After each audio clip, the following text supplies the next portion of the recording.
నా పేరు సూర్యనారాయణ గౌడ్ పొర్రాల్లో మా సొంత విలేజ్. నేను అనంతపురంలో వెహికల్ కన్సల్టింగ్ చేసుకుంటూ బతుకునేవాడిని.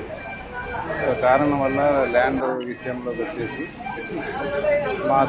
మా తండ్రి గారైన రామసుబ్బయ్య, నా తమ్ముడు రామచంద్ర కలిసి ల్యాండ్ అంతా కలిసి అమ్ముదామనే ఉద్దేశంతో పూర్వకంగా మాతో సంతకాలు పెట్టుకోవడం జరిగింది. తర్వాత మాకు తెలియకోకుండా ఇది ఉమ్మడి ఆస్తి, 4 తరాల ఆస్తి. అది 1945లో రిజిస్టర్ అయింది. ఇది వారసత్వం కిందే వస్తుంది ల్యాండ్. అది ఈరోజు నీకేం హక్కు లేదు అనే ఉద్దేశంతో నాకు 65 లక్షలకు వాళ్ళ మొత్తం పోను నాకు 65 లక్షలు బాకీ ఉన్నందువలన పోయి అడిగినందుకు దీంట్లో నీకు అధికారం లేదు, ఏం లేదు అనే ఉద్దేశంతో నన్ను ఇట్లా కొట్టడం జరిగింది. చేశారండి. తమ్ముడు వచ్చి దొడ్డి తన్నినాడండి. నా తమ్ముడు వచ్చారు, మా నాన్న వచ్చి మాట్లాడాడు. అక్కడంత రంగా చేశారు. పొలంలో పోయాను. నాకు డబ్బులన్నా ఇవ్వండి, లేదంటే కన్నా ఏదో ఒకటి నాకు చేయండి, ఏ పొలం అన్నా నా పొలం నాకు రాసినండి, నీకు ఏంది లేదు, నీకు అధికారం లేదు దీంట్లోకి వచ్చే కానీ ఉద్దేశంతో నాకు అలా చెప్పాడు. నాది పొడరాళ్ళ.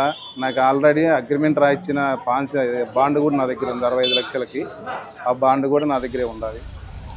దాని ప్రకారం పోతే కొల్లగా రాసుకుంటాం ఇట్లా బాండ్లన్నీ. మేము అసలు నీకు ఇచ్చేదే లేదు అనే ఉద్దేశంతో నన్ను ఇలా అంటున్నాను.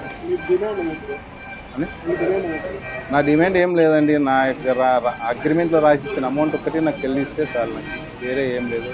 ఆల్రెడీ మా చెల్లెలు కూడా హ్యాండిక్యాప్, ఆమె ఆరోగ్యం కూడా సరిగ్గా లేదు. ఆమె కూడా డబ్బులు పోయి అడిగితే నీకు ఏం రూపాయి ఇచ్చేది ఏం లేదు, నువ్వేం చేసుకోపనే ఉద్దేశంతో కూడా అన్నారు.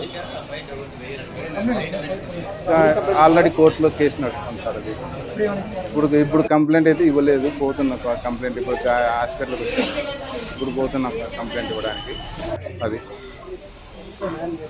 మాకు ఏదైనా కానీ మీడియా పర్సన్ అందరికి కలిసి మాకు ఏదైనా న్యాయం జరిగేదా చూడాలని సిఐ గారిని కూడా కోరుకుంటున్నాము.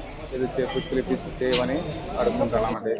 న్యాయం చేయాలి. ఈ విషయంలో పోలీసు వారు కూడా సహకరించి మాకు ఏదైనా కానీ న్యాయం జరిగే, మాకు అన్యాయంగా సొమ్ము నాకు వద్దు. నాకు రావాల్సిన ప్రాసెస్లో రాసిన బాండు మీద పెద్దల సమక్షంలో రాసిన దాని ప్రకారమే నాకు ఇస్తే చాలు. నాకు వేరే ఆలోచన అయితే నాకు లేదు.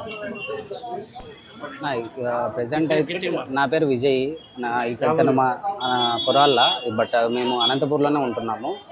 ఇక్కడ మా నాన్ననే కొట్టినారనమాట. మేము యాక్చువల్గా కేసు ఆల్రెడీ ఉంది. కేసు ఉంది అనేసి లాయర్కి మేము కన్సల్ట్ అయ్యి వాళ్ళు ఏం చెప్పారు, మేము మా తగ్గట్టుగా మేము పోయి బోర్డు నాటాలనేసి వెళ్ళాము. వెళ్ళిన తర్వాత అక్కడ మీకు ఏమీ రాదు, అవసరం లేదని బోర్డు అంతా పీకేసి మా నాన్న మీద చేతులు వేసుకొని కొట్టారు. సో మేము కేసు ఉండే దాని గురించి, మాకు కావాల్సిందే దాని గురించి మేము అడిగినాము, న్యాయం చేయండి అని చెప్పేసి వాళ్ళకే అడిగాము.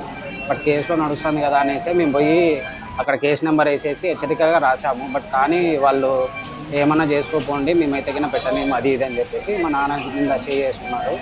సో అలానే మేము మీడియా వాళ్ళకైనా సరే సిఐ గారికి, పిఎస్ఐ గారికి, వీళ్ళకి ఏమడుగుతున్నామంటే మాకు న్యాయం చేయండి. ఎందుకంటే ఆల్రెడీ వాళ్ళు బాండ్ రాసి ఇచ్చినారు, మాతో అన్ని ప్రూఫ్స్ ఉన్నాయి. సో ఆ అమౌంట్ వస్తే కింద మాకు చాలు, అంతకుమించి మేమేం అడగట్లేదు వాళ్ళకి.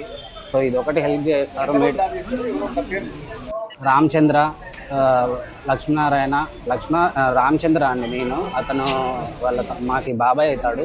బట్ అతను కూడా ఏవట్టే అవి మాట్లాడేసి మా నాన్న చేసాడు అనమాట. సో అలా గొడవ జరిగింది. సో ఇప్పుడు ప్రస్తుతం ఇక్కడ గవర్నమెంట్ హాస్పిటల్లో ఉన్నాము. ఇప్పుడు కూడా కేసు పెట్టాలనేసి వెళ్తున్నాం మేము కూడా. సో కొడరాళ్ళ గ్రామంలో పొలంలో మా స్థలం దగ్గరికే పోయామన్నమాట. సో యాక్చువల్గా అక్కడ బోర్డు పెట్టేసి మేము అక్కడ లాయర్ని కన్సల్ట్ అయిన తర్వాతనే బోర్డు పెట్టాలని చెప్పి వెళ్ళాము. సో వాళ్ళు వినట్లేదు అనమాట యాక్చువల్గా. సో దానికనేసి మీ మీడియాని కోరుకుంటున్నది ఒకటే, సిఐఎస్ఐ గారిని కోరుకుంటున్నాం, పోలీసులకి. సో ఏదన్నా మాకు న్యాయం జరిగేలాగా చూడండి.